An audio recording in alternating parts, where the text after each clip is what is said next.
明星科技大学去年甲日本新本县的学校有签这教育合作，顶一日头一批半导体日本专班的学生来到台湾，学习到半导体产业技术，希望回去了后会当顺利去到相关的产业发展。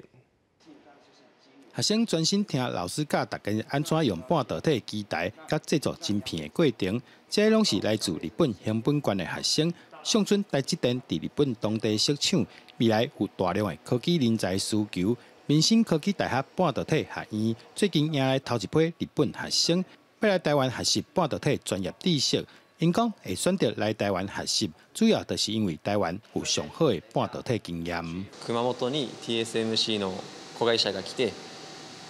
TSMC は半導体会社の世界のトップなので、台湾で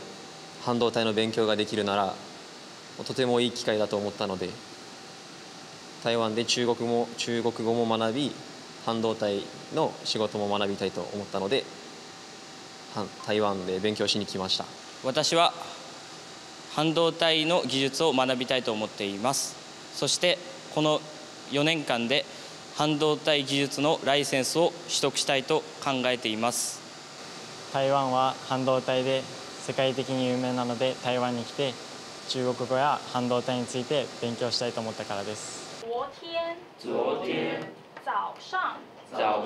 这届拢总有8个日本学生来上半导体相关课程，学校也安排因学中文。来台湾的4年，除了会当学到半导体技术，可以互因去相关产业见习，互学生进行实务操作，可以学到学理跟实务都可以学到，包括在课堂上的上课。那另外，除了我们可以利用这个场域，也可以学生可以学到半导体相关知识。IC 的测试跟 IC 的封装等等，那希望学生学到理论以外，还可以学到一些实务的操作，那以利学生以后进到半导体相关产业就业。